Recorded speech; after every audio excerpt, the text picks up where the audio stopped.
Hello friends, मी शिवानी और मैं आज आ गई हूँ एक नई वीडियो के साथ। तो आज का जो मेरा टॉपिक है वो है present perfect continuous tense. Present perfect continuous tense से पहले मैं past perfect tense, future perfect tense यानी कि टेंस की सीरीज़ जो हूँ वो मैं पढ़ा चुकी हूँ। प्रेजेंट परफेक्ट कॉन्टिन्यूअस टेंस को आज मैं पढ़ाने जा रही हूँ। So let's start it. Present perfect continuous tense को का मतलब आप ये मत समझिएगा कि इसमें जो है काम हो चुका है।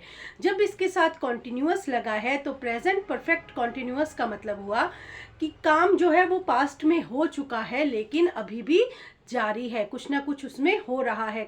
यानी कि पास्ट से कुछ समय आगे तक भी वो जारी है, प्रेजेंट के कुछ समय आगे तक भी वो काम जो है जारी है। इसलिए इसे प्रेजेंट परफेक्ट प्रोग्रेसिव टेंस भी कहा जाता है।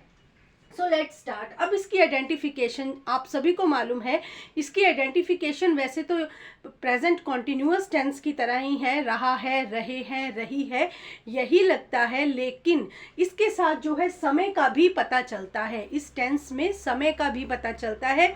तो इसके लिए मैंने आपको आसान आइडेंटिफिकेशन पता करने के लिए मैंने यहाँ पे से रहा है, से रही है, से रहे हैं, से रहा हूँ, से रही हूँ, इस तरह जिन वाक्यों के लास्ट में आता है वो वाक्य जो है प्रेजेंट परफेक्ट कॉन्टिन्यूअस टेंस के होते हैं, क्योंकि इस टेंस में जो है समय से रिलेटेड सेंटेंसेस जो हैं वो आते हैं। अब इसके रूल जो जैसे कि है सब्जेक्ट प्लस हैज बीन या हैव बीन, वर्ब की फर्स्ट फॉर्म के साथ आईएनजी और लास्ट में ऑब्जेक्ट जो है वो लगता है। नेगेटिव सेंटेंसेस में सब्जेक्ट के साथ हैज़ नॉट बीन और हैव नॉट बीन और वर्ब की फर्स्ट फॉर्म और आईएनजी लगता है। उसके बाद जो है इंट्रोगेटिव सेंटेंसेस में हैज़ और हैव जो है सब्जेक्ट से पहले आता है और उसके बाद बीन बस वर्ब की फर्स्ट फॉर्म प्लस आईएनजी और लास्ट में आपका ऑब्जेक्ट होता है। आई, वी, यू, दे, इन सभी के साथ आप हैव बीन पुट करेंगे। ही, शी, इट, इनके साथ आप हैज़ बीन पुट करेंगे। ठीक है, तो अब मैं आपको बताती हूँ कि समय के लिए हम किन वर्ड्स का यूज़ करेंगे। जैसे कि मैंने यहाँ पे लिखा है से शब्द की इंग्लिश फॉर या सिंस होगी। इन सेंटेंसेस में जो है से शब्द की इंग्लिश, ठीक है ना, यहाँ पे विद या फिर बाय नहीं होगी से शब्द की इंग्लिश। यहाँ पे से शब्द के लिए हम जो है समय के लिए हम जो है सिंस या फिर फॉर का यूज़ करेंगे। अब सिंस का यूज़ हम कहाँ करेंगे और फॉर का यूज़ हम कहाँ करेंगे?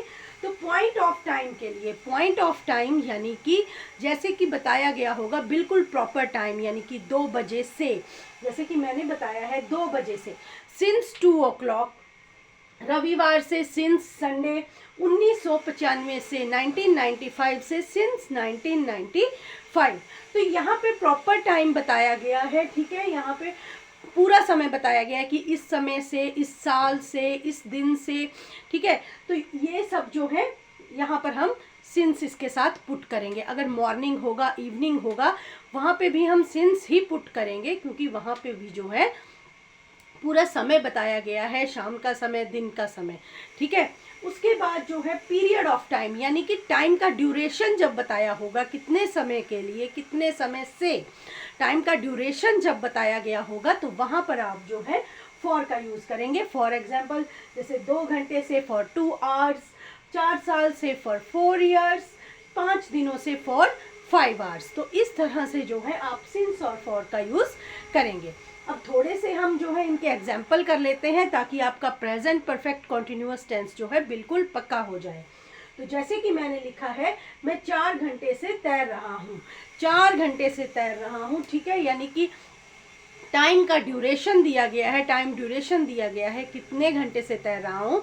तो इसके लिए हम यहाँ पे सेंटेंस बनाएंगे I have been swimming for 2 hours. अब आई के साथ मैंने आपको बताया कि हैव बीन पुट होगा, तो I have been swimming for 2 hours. इसी तरह अगर ये वाला सेंटेंस हमने नेगेटिव में बनाना होगा तो हम यहाँ पे कर देंगे I have not been swimming for 2 hours, यानी कि नॉट को जो है हैव और बीन के बीच में पुट कर दिया जाएगा और आपका नेगेटिव सेंटेंस जो है बन जाएगा।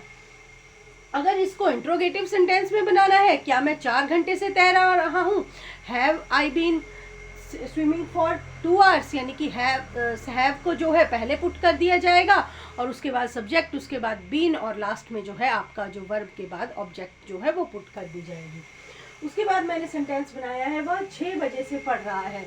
अब 6 बजे से पढ़ रहा है, प्रॉपर टाइम दिया गया है, पॉइंट ऑफ टाइम दिया गया है, तो हम यहाँ पे सिंस पुट करेंगे। He has been reading since 6 o'clock, ठीक है, 6 बजे से पढ़ रहा है। सॉरी, मैंने यहाँ पे सिंस नहीं लिखा है, लेकिन ये यहाँ पे सिंस आएगा। He has been reading since 6 o'clock, यहाँ पे पूरा पॉइंट ऑफ टाइम दिया गया है। उसके बाद है, राधा अपनी माँ के साथ रह रही है जब से उसका तलाक हुआ है, ठीक है। तो जब से उसका तलाक हुआ है, तलाक का ये नहीं बताया गया है कि कितने समय से उसका तलाक हुआ है, तलाक बताया गया है, समय का पॉइंट दिया गया है कि जब से उसका तलाक हुआ है। तो इस तरह के सेंटेंसेस में पजल होने की ज़रूरत नहीं है, यहाँ पे आप जो है सिंस का ही यूज़ करेंगे। Radha has been staying with her mother since her divorce, यानी कि टाइम का ड्यूरेशन, जहाँ पे टाइम का ड्यूरेशन दिया गया होगा वहाँ पे आप जो है फॉर का यूज़ करेंगे, और जहाँ पे टाइम का ड्यूरेशन नहीं दिया है, पॉइंट ऑफ टाइम बताया गया है, वहाँ पे आप जो है सिंस का यूज़ करेंगे। तो इस तरह से जो है आज मैंने आपको प्रेजेंट परफेक्ट कॉन्टिन्यूअस टेंस को समझा दिया। अगर आपको वीडियो अच्छी लगे तो वीडियो को लाइक, शेयर और चैनल को सब्सक्राइब ज़रूर करें, और आप इनको अच्छे तरीके से समझने के लिए इसका जो है स्क्रीनशॉट ले सकते हैं ताकि आप उसे अच्छे तरीके से समझ सकें। Have a nice day, thank you.